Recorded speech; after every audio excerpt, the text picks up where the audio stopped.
Welcome back to Screenfish Radio. I am so glad you could join us this day, which sounds so official to say it that way. Join us this day. The most exciting part of this is not that we get to talk about this. It's the return of the Marvelettes.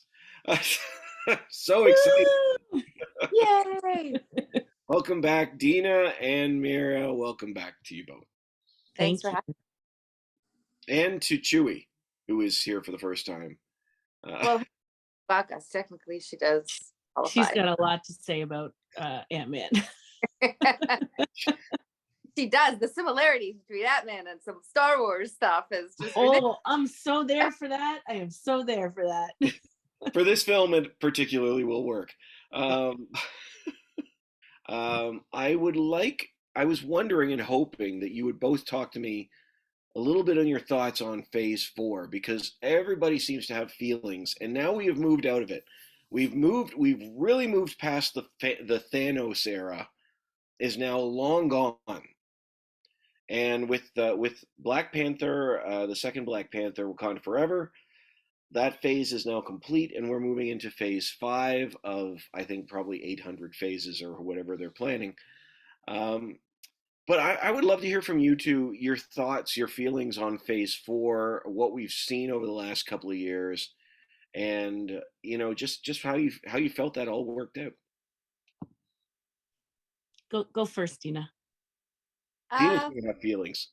Yeah, I said this before. I mean, Black Widow was just a nothing burger, right? It was just the backstory of the backstory. It was fun, great, but that to me is not. I don't see that as like the start of anything. Shang-Chi was good. I actually liked the movie, and so that was kind of the entrance to that, and then it kind of I just wasn't as invested. I mean, the shows some of them were okay. WandaVision I wasn't thrilled with until I got to the end, and I was like, oh my god, there's something here. Like, it led up to this moment, right? I loved WandaVision. All fight. Okay, I had some feelings. So, but I loved what they led up to. Then it gave me hope, and I was like, cliffhanger, great. But after that, there was no lead up. There's no culmination of something. It was like the multiverse, and then you're like, great, give me something, and it was like fizzled out. An angry woman wanting her children back. Okay, great. But there was no big bad for me. And I think that's what with Thanos, it was like we knew something big was happening. So Phase 4 for me was just I'll describe it as a nothing burger. So I'm hoping I will be different with Kang. I am very hopeful because of the way the storyline of Kang is, and the different variations and variants of Kang. Yeah. Is just the opportunity there is massive than just the multiverse is open, and is it Cthulhu? Is it not Cthulhu? Is it Wanda? Who's the big bad? And it just fizzled out for me. And Black Panther was just a dedication to Chad, and I don't think it really meant anything other than the dedication to him as a movie. Sorry, Steve, but that's just the facts of it, right? I mean, to me, yeah, okay, now we have a new Black Panther, great, but it was just sort of like a thank you, Chad movie. Yeah, and that was touching. It just didn't go anywhere. Oh, you cut me real deep, Shrek. You cut me. Don't I? One that kind of skirts there, right? And that's it. Those are my thoughts on Phase 4. Too many things that it wasn't quality because they had too many things to spit out, shows and movies, and so you noticed. So I feel like they stepped into the shows really well in Phase 4. So I was thinking that maybe part of the reason that Phase 4 felt weird or different, it's kind of like how the Eternals, everybody was like, that was so different from what we're used to, but it was intentionally different, right? Different director, the style like fit her, the slow build on the story fit her. So I think it was meant to be different, which I think is actually a smart strategy, right? Like often the sequel's not as good as the original. Why? Because the original was such a good surprise that you're expecting it to be bigger and better, and it's really hard to follow such a great act. So I think it was a smart call to go for different. And I think prior to Phase 4, I would have said DC holds the market on the TV shows and Marvel holds the market on the movies. And I think that actually Marvel did a good job of challenging that, because I liked WandaVision. I know Falcon and the Winter Soldier wasn't fabulous, but I didn't think it was that bad. I really liked Loki. Like, I think and She-Hulk, also I know a controversial one, but like I think it's So canceled. interesting. Like I like the way they're interweaving the story more, so that there's kind of a connection. Right, the end of WandaVision was the Easter egg about Doctor Strange, and like it's creating a timeline. Yeah, I guess I didn't see the tie-ins with the shows other than Loki and WandaVision. I'm so clueless with this stuff. Like, the only tie-in I saw is WandaVision leading to Doctor Strange, Loki leading to QUANTUMANIA and the Kang and opening up the stuff. But there's no other show that, I don't know. Maybe I'm just, I don't know. I didn't really like the other shows, so yeah. Those are the only two that I actually liked because they had a tie-in to something. Yeah. But anyway, I don't want to be a grumpy grump. Today's a good positive one, right? Yeah. You can be grumpy grump. That's okay. You be a grumpy grump, but I think you're horribly wrong. But I mean, you could say tie-ins. It doesn't tie in. Yeah. You're tying into things we haven't got to yet. Because we all know they've been setting up Young Avengers for like 2 years now. Right, they are. Yeah. But the payoff hasn't been there. So I would give you a couple of hot takes, I think, on this one. And I say hot takes because it makes it sound more important, but it really isn't. I would say that, and this is honestly, there are two problems. One of them is the amount of content that they decide to shove down our throats. So that to me goes back to Bob Chapek. I'm thrilled that Bob Iger's back behind the Disney desk. But Chapek. I mean, they were both going full in on Disney Plus. They were, but we never got a break. So I told you, the quality over quantity. You'd have too much, spitting out too much. It really was starting to show. And listen, there were shows I thought that dealt with things that were very important. I think not Black Widow, She-Hulk and Falcon and the Winter Soldier were very important shows that didn't stick the landing for me. I thought Falcon and the Winter Soldier, the best part about Falcon and the Winter Soldier was when they brought the commentary in. When they tried to do a Marvel show, I was like, what are you guys doing? Because the rest of it just wasn't working for me. Yeah. So I think the amount of content, which was, now again, the pandemic also affected all of this. Like, WandaVision was never supposed to start phase 4. I was wrong when we were talking before, Dina, because Black Widow was the first film, but WandaVision came out 6 months before that. But technically, wasn't Falcon and the Winter Soldier supposed to go first? And then WandaVision? Yeah. It was. But WandaVision and Falcon had run their course before Black Widow hit Disney Plus. Yes. So, but here's the other thing, and this is my hot take that I please feel free to fire back. I think the biggest problem with Phase 4 was the fans, and I will say why. Phase 4 is Phase 1 with a much bigger budget, but we have gotten Phase 1 built to Phase 3, so much so that they're calling it a saga. It's the Infinity Saga, and then the closed door. It's done. It's over. So now they're starting another saga. But I think everybody is still living off the high of Endgame and expect everything to be Endgame. Now, again, it's a much bigger universe now. It's massive. We have Disney Plus now. I think the Disney Plus show's been hit and miss. Loved Miss Marvel. Loved Loki. WandaVision. I still think WandaVision is one of the best things that's been on TV in the last 10 years. I just think it's remarkable.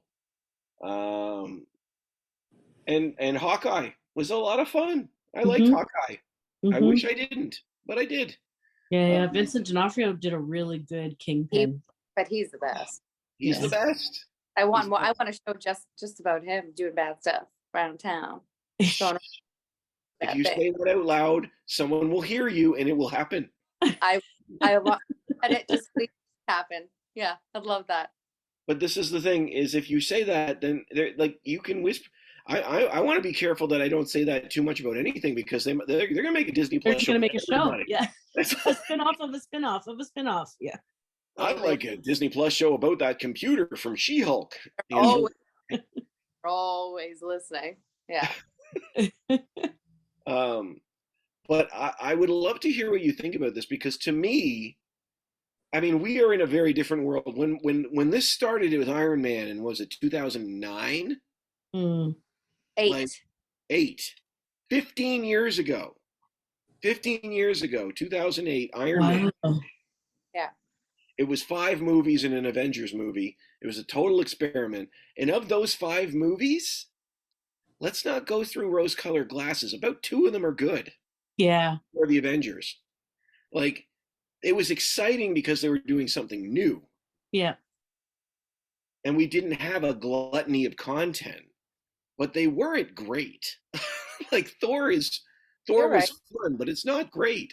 Incredible Hulk is fun. Everybody hates it. Yeah. Iron Man 2 is garbage. Still.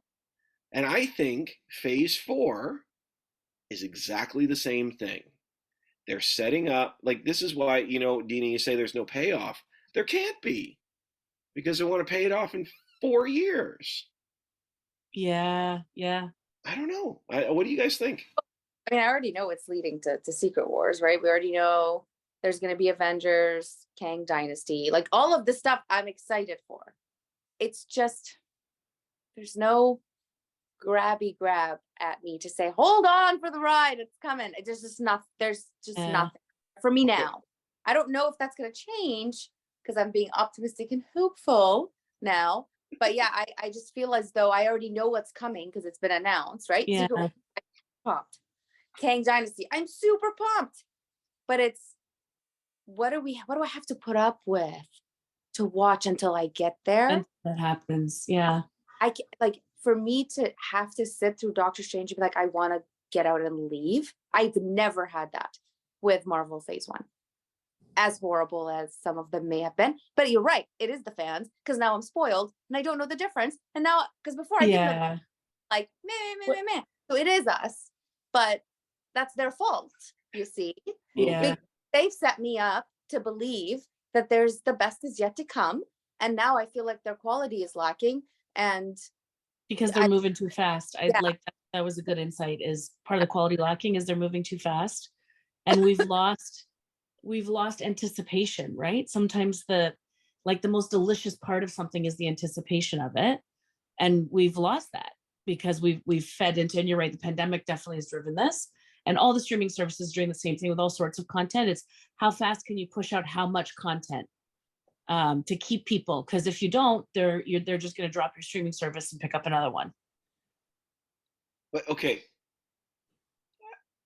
Okay. I want to come back to something.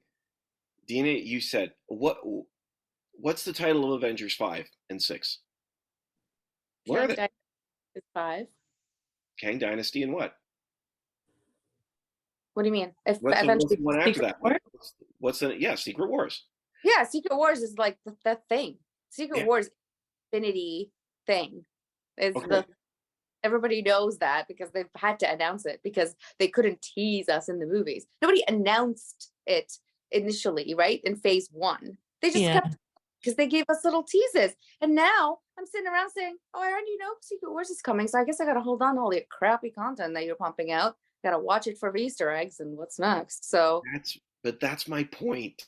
That's exactly my point, Dina. They never had to announce. They didn't even tell us the title of Endgame after Infinity War. Yep. They didn't tell us. But here's my theory. They only announced that at Comic-Con last year because the fans were so freaking impatient. They had to say, show us where we're going. What's the next big event? Because I need the next big event because we had Endgame and you're giving me small little movies about single people. You're giving me Shang-Chi, which is great, but where's it going? Because they have to see the end. They have to see the end already. And it's made it so much more frustrating because people are like, I just want the next big event. Yeah. And I think that's, to me, that's a real problem. Is it's like Yeah. the fact that they had to announce Secret Wars 4 years before they're supposed to So, do it. yeah, it's just you're burying the leads. Like, you're just like, okay, great, thank you so much. You told us. Yeah. Now I just want to know who you putting in there. Is it going to be the same as what I know from what I know? And then you're like, Yeah. but you're right, Steve. We're constantly chasing that first high, right? Like we were so high off of Infinity and the Infinity Saga. I mean, the whole book is like the series is called Infinity's, like it led up to this. And then you're Yeah. like, now I just have Secret Wars I'm holding on to, thinking, but it's what do I have to put up with between now and then? And are you going to give me something that ties it all together? And I just don't going to get that. Okay, my brain is going crazy because these feel like so many metaphors for life. Sorry, I know that's not the point of our discussion, but like I'm all there. Love right? it. Yeah. Like wanting to know the future and being sure of it, right? And if you do or you don't believe in a deity, like why can't I just be made? Why can't I know the whole plan? Well, here we go. Here's a real life social experiment of knowing the whole plan, and man, is it bottoming out and falling flat. Not so great for us to know the whole plan, beginning to end. There's a certain sense that we don't, I think we are obsessed with knowing where things are going to go, that we lose Yeah. sight of the journey to get there. And that Yeah. sounds so cliche. No, it's so true. Yeah. We Yeah. don't live in the present. We're not fully in the present because we're thinking about what happens next. And I have to say, yesterday, coming out of the Ant-Man movie, I was not thinking about the future. I literally was just happy. Was a good 2 hours. The ride. I went on a ride. There was they weren't trying to plug things in for the sake of plugging it in. It was just, here's the ride, get on, strap on, and you're off to go. And it was just a nice way to land. Like, I really liked the way it even ended. And I wasn't thinking about what's next. Well, that's a lie. I thought about Ken Geist. I doubt that severely. Yeah. You were thinking about what was next. After, but it's only because that's so freaking cool that they're the different variations of, so it depends on the movie or the series, right? That can take you outside of thinking about it. But like the state of the MCU at the moment, meh. And I'm saying that, and that hurts me more than it hurts. But it's not going to stop you from engaging in everything that they push out, right? Yeah. No, because but it changes it. It changes the way we do it. Sorry. Yeah. Dina. I've just been spoiled, and they've given me too much, and now they're giving me little pieces, and I'm just not. And again, it's not maybe their fault to a certain extent, but it's us, it's the fans, right? And anyway, I can't shift my mindset. Yeah. But after yesterday, I feel okay. Yeah. I would love to talk to you. I'm just finishing up with phase 4 here. Is there anything in particular that you noticed? Like, now that we've closed the book on it. Anything was it truly random to you, or did it feel like there was some sort of overarching theme? Because I would argue that every phase so far has had an overarching theme. I mean, there's many themes to the story. Yeah, like I think laying the backstory, I think giving people their arc, like even people who are newer or introducing newer characters and building their arc quickly has been kind of a phase 4 thing, because you couldn't lay the foundation that fast for the Infinity Saga, right? It was like, you live as heroes, look how much they rise, and then you get into phase 4 and it's like, hey, the guy you just met, like that Evan Peters, right? You remember him from the thing? Aren't you hooked on him as an MCU fan? And you're like, no, because he was in Fox and I saw him in the movie. And you're like, but you're tired. Or same with Doctor Strange, and you're like, okay, I mean, I met this girl once, right? Now I feel like I have to know her and love her, and so I feel like they're laying, and Hawkeye the same thing. I feel like they're laying the different, they're doing the arc story too fast, but you're still hooked on them. I mean, you're not invested. It's just they're trying to speed up the process. Yeah. Sorry. No, go ahead. I was done. I feel like they're hooking into social justice issues a lot more definitively in phase 4. So it feels more like an anthology than like an arc, right? Like a series of of unrelated stories that we're trying to find the thread through. But I think backstory, character development, and social justice issues, right? Like Falcon and the Winter Soldier was all about displacement and refugees and on a global landscape. She-Hulk really was about gender stereotyping and I think gender violence a little bit, understated. I know I'm stretching it to say that, but yeah, I feel like that was a little bit the Eternals, I think, was really leaning into like when is there ever a point when one person or one group's rights get to supersede another group's rights? Right? Is there more value, or do you put more weight one way or another, and how do those things kind of work together? So it feels like they were being much more direct in leaning into social issues, phase 4. That'd be my take. Yeah, I could see that. I could see both of those, actually. I could see that. Like, certainly there was a passing of the torch going on, and there was also more of a focused, like, even Eternals, in some ways, I thought Eternals was was trying to show you a new type of equality, rather than saying it. They're trying to show it. But I mean, for me, phase 4 was all about grief. It was all about trauma and grief. And like, phase 1 is the introduction, and phase 2 is the dark side of heroes, and phase 3, what was phase 3? I forget what phase 3 was, but phase 4 has, to me, been all about trauma and grief. It has not been fun. Yeah. Because She-Hulk is the one that bugs me. I said the same thing about She-Hulk that I say about the Boba Fett series, is I shouldn't care more about the side characters in your show than the person that the show after. I just didn't think the writing was as good as they thought it was. The last couple episodes, sure, but anyway, the potential was there. Terrible. Dina wasn't a fan either, but yeah.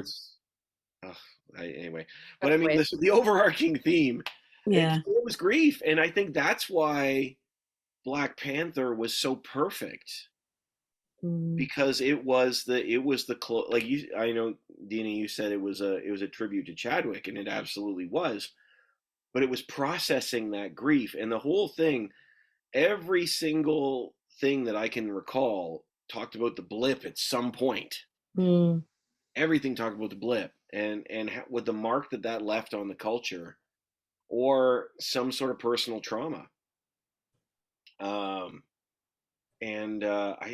just really think that was where they were going at, and it's not a fun thing to do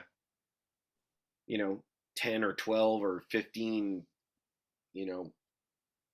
projects. I love about that, because there was, when they mentioned the blip, it's almost now like they're talking about COVID and how it impacted all of us, whether it be people who are homeless or whether it be people who lost their jobs. And even though they talk about the blip, the meaning of it has changed to all of us, because we're like, oh man, they're saying blip, but we just went through this like for a couple of years, right? Where we're watching people having to get their lives back.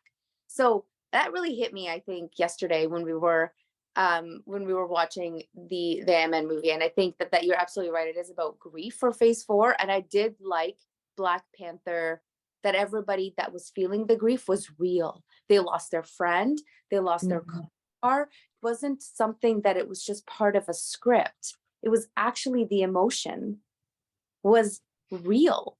And I'm getting chills just thinking about it, because it's true. They all lost their friend and co-star, and some of them were best friends with him.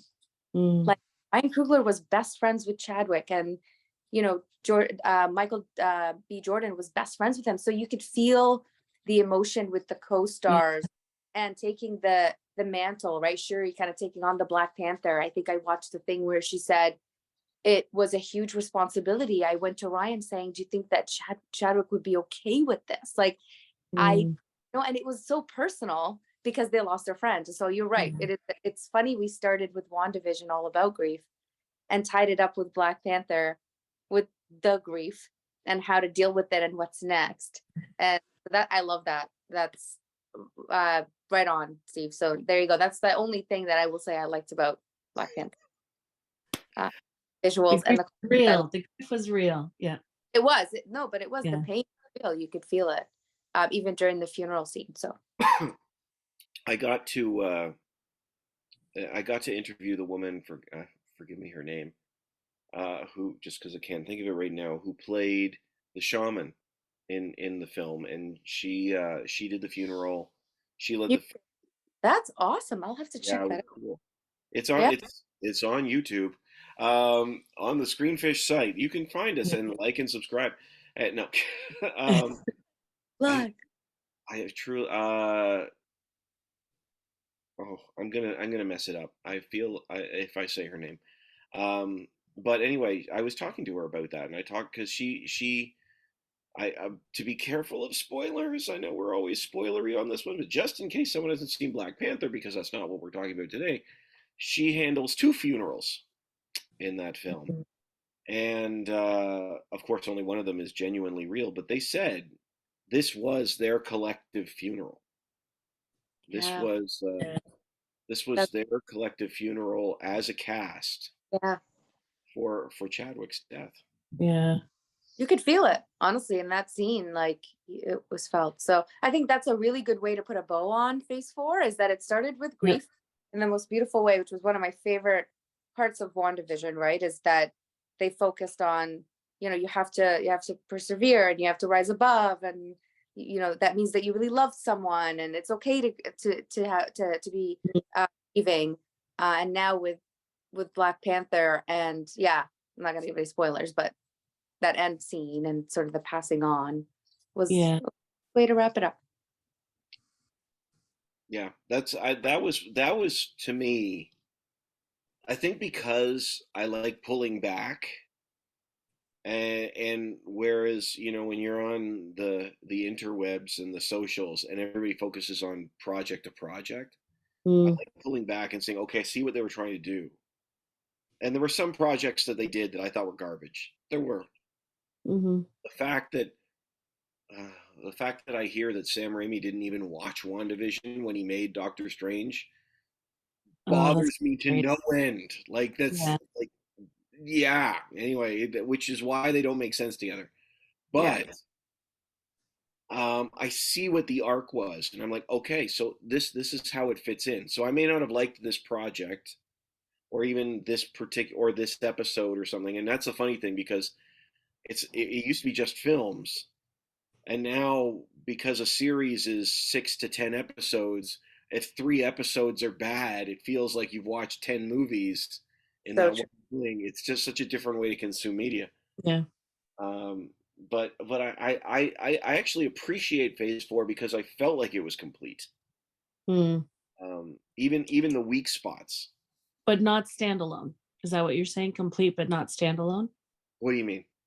So in the sense of, like, if Phase 4 was all there was, it'd be like meh. But because it's connecting the saga of phases 1 to 3 to what's coming, which is Phase 5. I think it's more exciting because of that. I think if all we got was Phase 4 and we had not gotten nothing before it, I think people would have been a lot more excited about what they got. Sure. Because it would have been like not nothing to 30 compare movies to. in. And at some point, Steve, it wasn't fun. Nobody, I mean, listen, I liked, okay, grief, little bits here and there. You drink a little bit, I cry a little bit, I get invested. Great. The whole thing. I mean, it's like, at the end of the day, we just came out of a pandemic. I mean, give me something light, and something like a something to cleanse my palate, if you will, for the next. But for it to be that is what you took out of Phase 4 is just sad. Well, sorry, put that up again. I can't see. It's Ted Lasso. Ted Lasso is so ridiculously popular right now, is because in the time of grief, it is the joy in this show. Yeah. Yes. But I actually think I'm going to suggest that even though grief was the theme, and I'm totally aligned with you on that. I didn't see it till you said it, but you said it and it made sense. Right. I think actually they did a good job of trying to make the grief bearable, right? So we think about, like, and again, I loved WandaVision because to me, I'd never seen anything like that before. And I loved that every episode was a different TV decade, which was really neat, and how it tied back to Age of Ultron and them talking about like their childhood, Wanda and her brother, right? As they were kind of like the connections worked.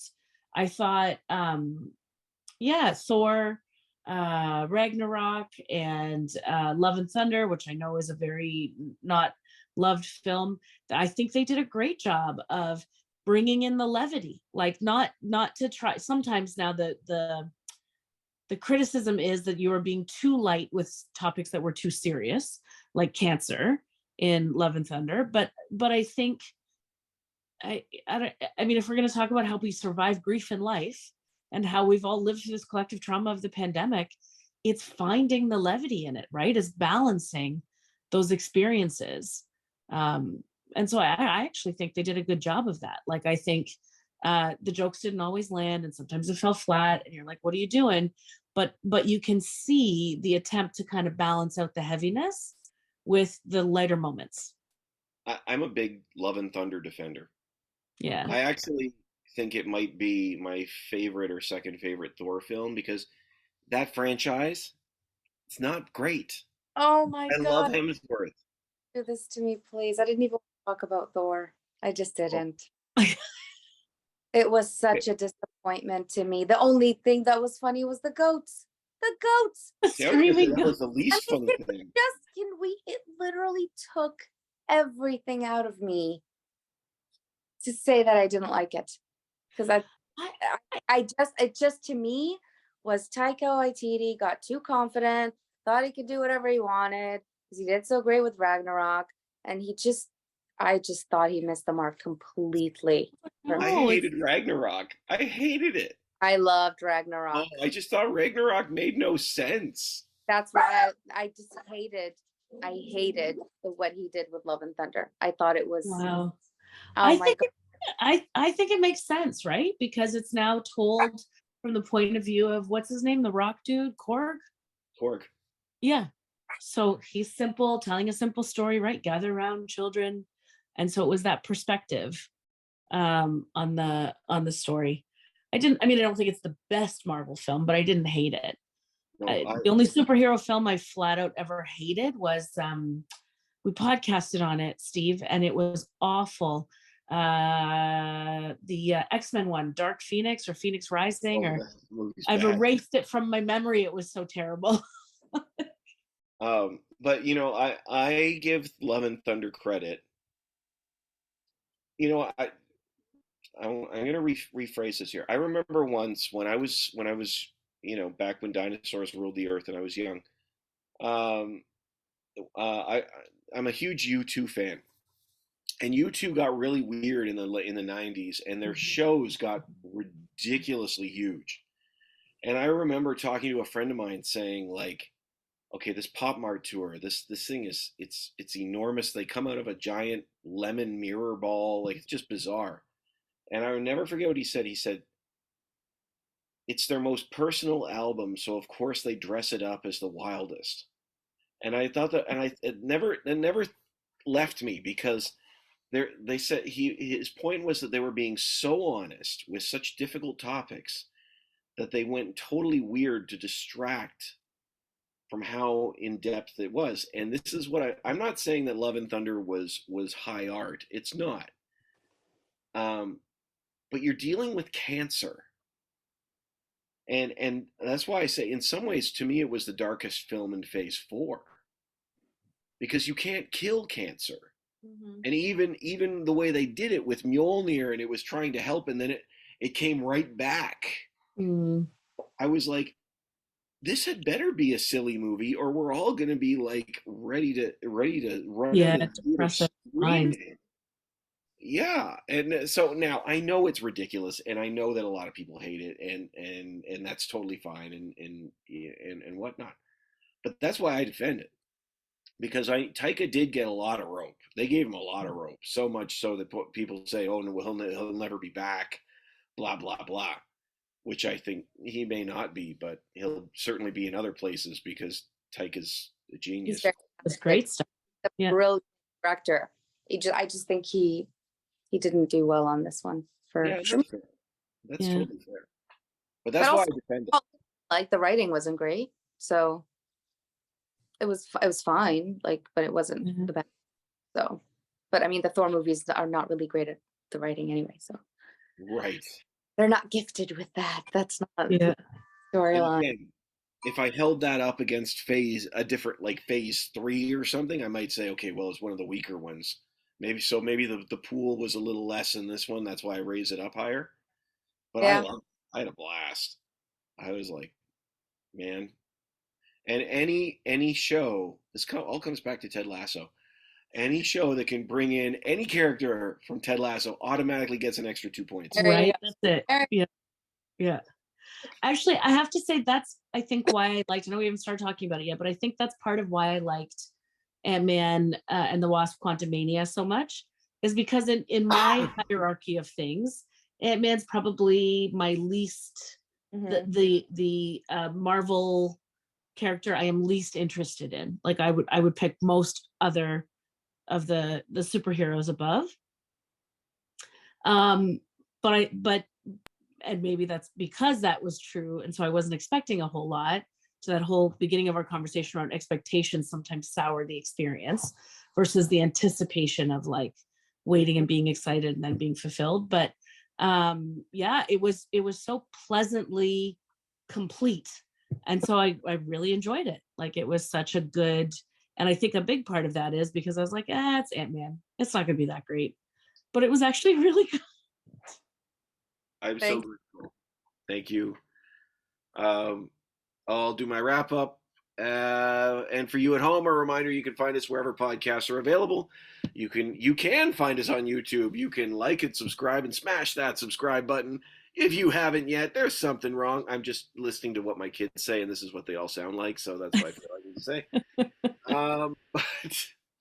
And if you go to the podcast page on screenfish.net, you can download Fishing for More, which are some small group questions that you can have about this very big, small movie. As well, get the conversation started where you are. I hope we're back next week, but I'm not entirely sure with our scheduling. But we will keep an eye out. We always have new interviews now coming up each week as well. But until then, thank you both. And for you at home, we started the conversation. This was Screenfish. That's a wrap.